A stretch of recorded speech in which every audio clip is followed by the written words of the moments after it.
উপমহাদেশসহ বিশ্বে কয়েকটি নিয়মিত প্রাকৃতিক দুর্যোগের একটি হচ্ছে বন্যা। ভৌগোলিক কারণে বাংলাদেশ একটি বন্যাপ্রবণ অঞ্চল। জলবায়ু পরিবর্তনের পাশাপাশি পরিবেশের প্রতি উদাসীন হয়ে আঞ্চলিক রাজনৈতিক বিভিন্ন সিদ্ধান্ত ও প্রস্তুতির ঘাটতি বাংলাদেশকে আরও বেশি বন্যাপ্রবণ করে তুলছে। 2024-এর দেশের 11 জেলাব্যাপী বন্যার তীব্রতা সেই কথা ইঙ্গিত করার পাশাপাশি মনে করিয়ে দিচ্ছে বিগত প্রলয়ঙ্কারী বন্যার দুঃসহ স্মৃতি। দেশের ইতিহাসে প্রলয়ঙ্কারী কয়েকটি বন্যা ও এর নেপথ্যের কারণের খবর জানাচ্ছেন সহকর্মী ইমতিয়াজ আলম। গাঙ্গেয় বদ্বীপ এলাকায় অবস্থান আমাদের বাংলাদেশের, ফলে দেশের উপর দিয়ে বঙ্গোপসাগরে প্রবাহিত হয় বিভিন্ন নদী উপনদী, যে কারণে বর্ষাকালে ছোট থেকে মাঝারি আকারের বন্যা হয়ে থাকে। প্রতি বছরই নিম্নাঞ্চলগুলোতে দেখা দেয় বন্যা। তবে বাংলার মানুষ বেশ কয়েকবার এমন কিছু ভয়াবহ বন্যার সাক্ষী হয়েছেন, যার ক্ষতি কাটিয়ে উঠতে বেগ পেতে হয়েছে দেশকে। দেশের ইতিহাসে কয়েকটি উল্লেখযোগ্য ভয়াবহ বন্যার মধ্যে 1974 সালের বন্যাটি অন্যতম। স্বাধীনতার পর বাংলাদেশের সবচেয়ে ভয়াবহ বন্যা হিসেবে গণ্য করা হয় 1974 সালের বন্যাকে। এই বন্যায় দেশের বিস্তীর্ণ এলাকা প্লাবিত হয় এবং অসংখ্য মানুষের প্রাণহানি ঘটে। সরকারি হিসেবে 28,700 জন মানুষ সেই বন্যায় প্রাণ হারান। তবে বেসরকারি হিসেবে কলেরা, ডায়রিয়া সহ নানা রোগ ও দুর্ভিক্ষে 1974 সালে প্রায় 15 লাখ মানুষ প্রাণ হারান। 1974-এর ভয়াবহ বন্যা নিয়ে তেমন একটা তথ্য পাওয়া যায় না ইন্টারনেটে। তবে 1974-এর দুর্ভিক্ষের জন্য এই বন্যাকে একটি কারণ হিসেবে ধরা হয়। এই বন্যায় একটি ব্যতিক্রমী তথ্য হল, বন্যার্তদের সাহায্য করার জন্য 1974 সালের 25শে আগস্ট ঢাকা স্টেডিয়ামে একটি চ্যারিটি ফুটবল ম্যাচের আয়োজন করা হয়েছিল। সেটিতে অংশ নিয়েছিল দেশের নায়িকা দল বনাম নায়ক দল। নির্মল হাস্যরস ও কৌতুক কর্মকাণ্ডে পূর্ণ এই খেলা থেকে অর্জিত সকল অর্থই জমা দেওয়া হয়েছিল প্রধানমন্ত্রীর ত্রাণ তহবিলে। 1988 সালের বন্যা, এই বন্যাটিও বাংলাদেশের জন্য এক বিরাট দুর্যোগ ছিল। বিশেষ করে উত্তরাঞ্চলের জেলাগুলো ব্যাপকভাবে ক্ষতিগ্রস্ত হয় এই বন্যায়। দেশের 60% এলাকা প্লাবিত হয় এবং প্রায় 30 মিলিয়ন মানুষ ক্ষতিগ্রস্ত হয়। স্থানভেদে এই বন্যাটি 15 থেকে 20 দিন পর্যন্ত স্থায়ী হয়েছিল।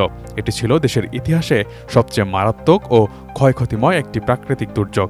এই প্রলয়ঙ্কারী বন্যাটি সংঘটিত হওয়ার মূল কারণ ছিল সারা দেশে প্রচুর বৃষ্টিপাত এবং একই সময়ে মাত্র 3 দিনের ব্যবধানে দেশের 3টি প্রধান নদীর পানি প্রবাহ একই সময় ঘটে। সুস্বাদু বাদাম, তিল আর স্বাস্থ্যকর গ্লুকোজ সব মিলিয়ে প্রাণ পিনাট বার। স্মার্ট কিছু খাও।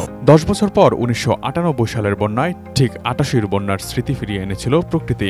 1998-এর বন্যা ছিল বাংলাদেশে সংঘটিত ভয়ঙ্কর বন্যাগুলোর মধ্যে অন্যতম।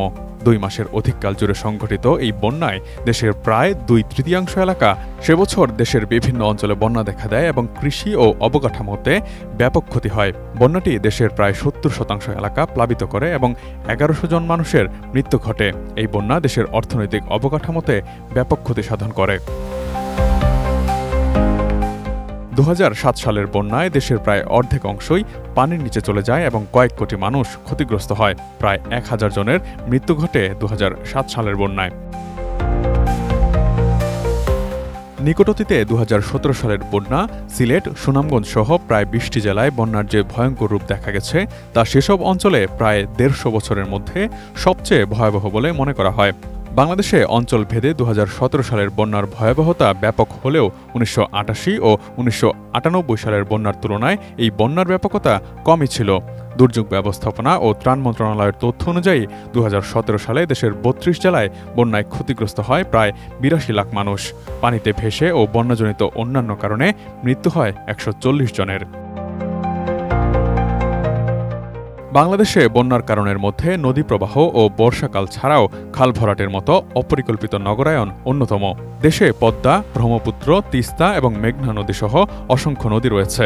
উজানে ভারতের এসব বিভিন্ন নদীতে বাঁধের কারণে শুষ্ক মৌসুমে নদীগুলোতে পানি প্রবাহ কম থাকে। এতে করে বছরের পর বছর ধরে নদীতে চর জেগে নদীর নাব্যতা ও স্বাভাবিক গতিপথ নষ্ট হয়। বর্ষাকালে এই নদীগুলোর পানির স্তর বেড়ে যায়, ফলে নদীগুলো তীর ভেঙে প্লাবিত হয়। একই সাথে অপরিকল্পিত নগরায়নের ফলে খাল ভরাট করা ও যথাযথ জল নিষ্কাশন ব্যবস্থা না থাকায় বন্যার পরিস্থিতি আরও খারাপ হয়। এদিকে আগামী 2030 সালের মধ্যে বিশ্বজুড়ে প্রাকৃতিক দুর্যোগ 40% পর্যন্ত বৃদ্ধি পাবে বলে জাতিসংঘ সতর্কবার্তা দিয়েছে। দুর্যোগের ঝুঁকি হ্রাসকরণ দপ্তরের এশিয়া ও প্রশান্ত অঞ্চলের শাখার প্রধান মার্কো তোস্কানো রিভালতা এই সতর্কবার্তা দিয়েছেন। Imtiaz Alam, news desk, ATN news.